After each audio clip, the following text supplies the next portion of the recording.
નમસ્કાર દર્શક મિત્રો, આપ જોઈ રહ્યા છો મુંબઈ તરંગ ન્યૂઝ। હું છું એન્કર અર્પિતા પટેલ। હવે જોઈએ અગત્યના સમાચાર। સુરતના આંગણે તારીખ 11/2/2024 રવિવારના રોજ વિદ્યા વિકાસ એજ્યુકેશન ટ્રસ્ટ દ્વારા 125 સર્વજ્ઞાતિ સમૂહ લગ્ન યોજાયા। માતા પિતા અને ભાઈ વગરની જરૂરિયાતમંદ દીકરીઓના સમૂહ લગ્ન યોજાયા। સુરતના મોટા વરાછા મૌની ઇન્ટરનેશનલ સ્કૂલની સામે જગતેશ્વર ફાર્મ ખાતે 11/2/2024 રવિવારના રોજ ડીજે વણઝારા સાહેબના અધ્યક્ષસ્થાને આ સમૂહ લગ્નનો પ્રારંભ થયો। આ સમૂહ લગ્નના અધ્યક્ષ શ્રી ડીજે વણઝારા સાહેબ દ્વારા સમૂહ લગ્નની અંદર દીકરીઓને આશીર્વાદ આપવામાં આવ્યા। વિદ્યા વિકાસ એજ્યુકેશન ટ્રસ્ટ દ્વારા છઠ્ઠો શાહી સમૂહ લગ્ન યોજાયો, જેમાં 125 દીકરીઓના કન્યાદાન કરી સમૂહ લગ્ન યોજાયા હતા। ત્યારે સમૂહ લગ્ન સમારોહની અંદર અતિ વિશેષ મહેમાનો અને દાતાશ્રીઓનું ટ્રોફી આપી સન્માન કરવામાં આવ્યું હતું। વિદ્યા વિકાસ એજ્યુકેશન ટ્રસ્ટ ટીમ દ્વારા જે વિદ્યાર્થીઓ સ્કૂલમાં ફી ન ભરી શકતા હોય તેવા વિદ્યાર્થીઓને શિક્ષણની કીટ આપવામાં આવે છે। સાથે વિદ્યા વિકાસ એજ્યુકેશન ટ્રસ્ટ દ્વારા અનેક સેવા કે પ્રવૃત્તિ કરવામાં આવે છે।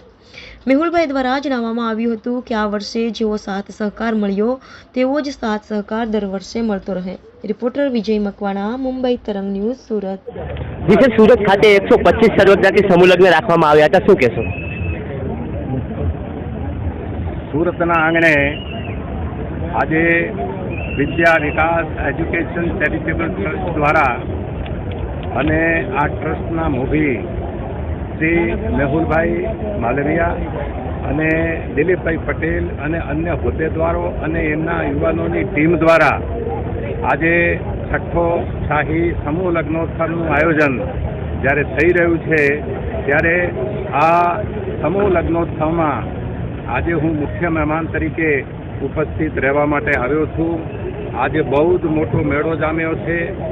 એક બાળક કે બાળકીનું લગ્ન કરવું એ પણ બહુ મોટી કઠિન વસ્તુ હોય છે। એની જગ્યાએ 125 દીકરી દીકરાઓના લગ્ન કરવા આ એક મોટું યજ્ઞનું કામ છે। હિન્દુ સમાજની એકતાનું કામ છે, સમરસતાનું કામ છે, એકાત્મતાનું કામ છે અને એમ કરી અને આ સમાજ જે વિખરાયેલો છે એ સમાજને સંગઠિત કરવાનું કામ છે। આ કામ મેહુલભાઈ અને એમના ટ્રસ્ટ દ્વારા થઈ રહ્યું છે। એમને હું ખૂબ ખૂબ ધન્યવાદ આપું છું અને અભિનંદન। સમાચાર પત્ર જે છે એ સમાજનું દર્પણ હોવું જોઈએ। દર્પણની અંદર જે પણ કંઈ હોય એ ચોખ્ખું દેખાય છે। દર્પણ ક્યારે જૂઠું બોલતો નથી।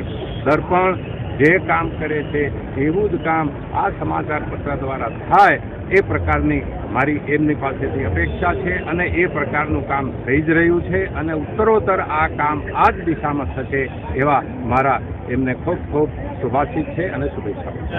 વિદ્યા વિકાસ એજ્યુકેશન ટ્રસ્ટ અને યુવા ટીમ દ્વારા 125 માતા પિતા અને ભાઈ વગરની તથા જરૂરિયાતમંદ દીકરીઓના પર્યાવરણની સાથે દીકરીઓને વિદાય અમારે કરવાની છે। અતિ વિશેષ મહેમાન તરીકે કોણ ઉપસ્થિત રહ્યું હતું?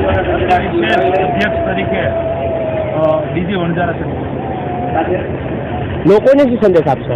લોકોને એ જ સંદેશ આપીશ કે આજના આ યુગની અંદર આ ખર્ચા ખોટા કરવા કરતાં જો આવા સમૂહ લગ્ન થતા હોય અને એમની અંદર જોડાય તો આજે ઘણું બધું સમાજની અંદર પરિવર્તન આવે છે।